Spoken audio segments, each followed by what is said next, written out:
reviewing the film, I know that you said the false starts is one thing that Yeah. negative from that game, but after reviewing the film, any other not so pleasant things pop up?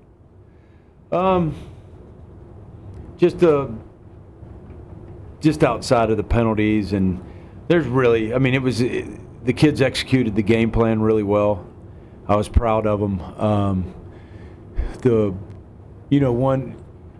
If we're trying to find, anything here, I like every play to work and score a touchdown. I get mad if it doesn't. So, no, I just thought we executed really well, man, and we just got to fix those penalties, the false starts, and I think we'll be fine. I thought Jaden played a really good game. There was one throw, just on the flood route, I think, to Kyle Williams. I think it was wide open. It was a little low into the dirt. Wish we had that one back. I wish that we got to find a way to not make it so interesting. I think we had the ball 3 times in the fourth quarter, I believe. One was a touchdown, one we ran the clock out, and one was a 3 and out. That hurt us to go 3 and out. We got to get at least one first down there and eat some clock. And so that was the kind of things that stuck out to me. Rob, what do you think about Darius Henderson and just the movement forward with some of your guys blocking? Yeah, they rose to the occasion. Like I said, I think they were embarrassed after doing their assignment and watching the Oregon game from last year, and I think they just came out there with a purpose. They practiced like that all week. We had a similar practice today. They came out there with a purpose, with like something to prove. I felt the same way about the Arizona game last year. Even though we scored 41 points, I still don't even know how we scored 41 points because I thought we played terrible. I watched the game this morning at 6 o'clock in the morning, which I'm never going to do that again. But But it put me in a great frame of mind to go out to practice today. I'll say that because I didn't think we played well at all. I forgot your question. I was rambling on, man. What did I? Oh, the offensive line. Yeah, they did. Because that was a tough matchup for them. Number 5 is a heck of a ball player for them, and his speed rusher. I was worried about it all week. We had the same type of mindset going into the game as we did Michigan State and Utah, as far as how we thought about that kid and what problems he could present to us in the pass game. But we did some things in the pass game that maxed him up and gave our quarterback a chance. Rob, we talk a lot to players about playing in a rivalry game. What's it like to coach in a rivalry game? Man, it's different. There's no, and you know what?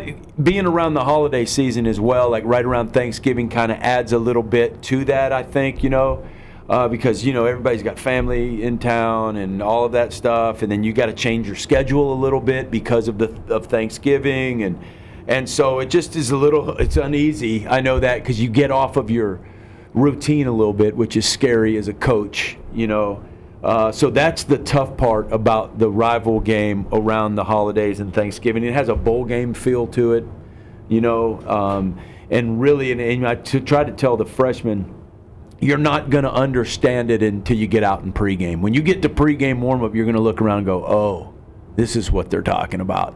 Because once you hit that field, it's a total different feel.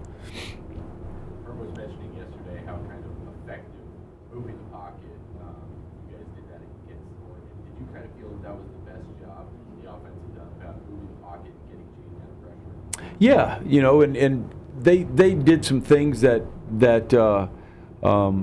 helped us do that, schematically. We kind of went against some of the things that they do really well, and it just worked out really nice. But yeah, he throws the ball really well on the move, and then he has that threat with his feet. So if you're a guy that has flat control and you kind of don't know what to do you stay back there and guard your guy, or do you come up and try to tackle him? And then he has a really good sense of timing on the run to bait guys up and when to run, when to throw over their heads. So he does that really well.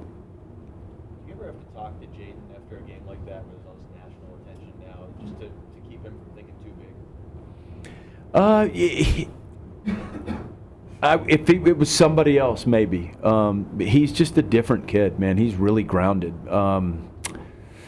I don't see that in him. Like I went out today at practice, he had a great look in his eye and a focus. I think games like that I don't worry about him being overconfident. I think they give him more confidence, and I think he gets in even a better mindset. So I don't think it works negatively with him. I think it's a positive thing, and because he's kind of special in that way. And so, I was excited to see him this morning, and I really love the way he practiced today. You almost think that's like a coming out for him, like now the rest of the country, if they didn't know about him now. Right, yeah, and our receivers too. I thought Brandon Ayuk, kind of showed, he got a chance to show on a big stage of how good that we kind of all in this room and coaches, and we all know he is.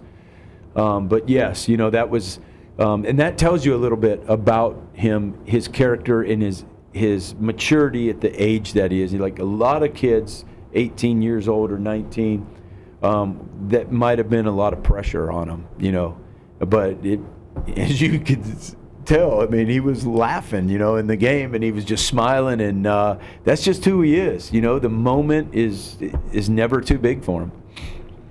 You mentioned how you kind of think that what he's been able to put on film for the last couple of weeks is only going to elevate his draft stock and kind of show the national people kind of what his skill set is. Yes, because he can do it. I mean, he's a no-brainer, no-miss guy for your roster because he can return.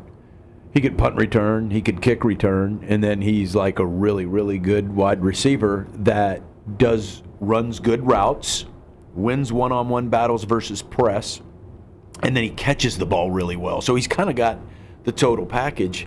And, I think he's a first-rounder. I do. I know you mentioned it on Saturday after the game. Do you feel the ascension of Frank Darby really is tied in that much more to Jaden having confidence and throwing the deep ball and him making a play? That's a great point. Where Jaden, and I think I said this after the game, Jaden just had to get to the point where he understood who Frank is. And you can talk and talk and talk, but until he does it, and you could see the last 3 games, he's like, okay, where's Frank? He's got Brandon. He already knows about Brandon, but now he's got, and Frank, like I said, and I've told everybody this, he's the best deep ball guy I've ever coached, and Jaden is starting to figure, he's starting to understand when I can let that ball go. He doesn't have to necessarily be open, he's just got to throw it up. And just as a follow-up from Frank's perspective, is that really the only thing that changed for him the last 3 weeks, or are you seeing different stuff from Frank that you haven't seen? Yeah, he's just like all receivers, the more you catch, the more confident you get, and he's flying high right now with confidence. And our first play, right after stretch against the defense, we threw one up and he went and got it. I don't know if you guys were in there at the time or did you see that or whatever, but like right off the bat, and Jaden looked over, found him, boom, and threw it, and we nailed it. And that's just where those 2 guys are at right now. Good place to be.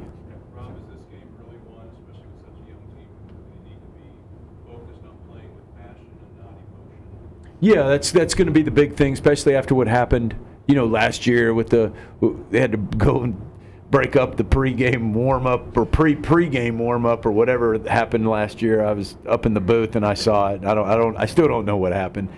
But some guys got into it, and it's chippy, and you got to be very careful that you don't get outside the framework of what we're trying to do and the framework of the offense.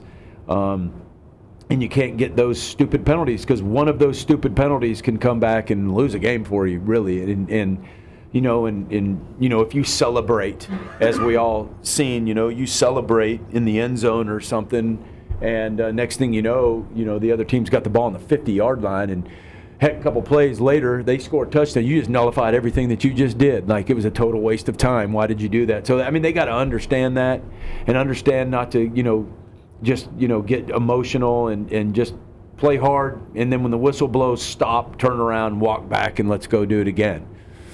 How much has Arizona changed what it's been doing this season? Some of the coaching stuff, like, are you seeing the same thing from them or different things? A little bit of change, but, not much. And really we're concentrating on, the last 3 games anyhow, of when, the Chuck took over. And so, but really I went back and watched the game last year, and they've changed a lot really since last year's game, but not since the beginning of this year. So. What are some of the hallmarks of their defense? Very similar, I think, to like Oregon State, where you'll get some plays on them, but they're going to hit you. Like, I thought Oregon State was a lot more aggressive this year than they were last year, and these guys will hit you. Number 1 and number 7 are really fine linebackers. They're good, man. I enjoy watching those 2 guys play. They'll run and they'll hit you, and they hit us last year, and they're returning starters. They're kind of like the heart of their defense. They've kind of had some changes at the front and in the secondary, but those 2 linebackers will remain the same, and we just got to find a way to block them. They do a really good job on short yardage of skinnying guys up and finding creases and getting you in the backfield. They did it to us last year a lot, and they got some guys up front that can beat the one-on-one battle with some real quickness, just like Oregon State did, and knife through there and cause some problems. So it's going to be tough to run the ball.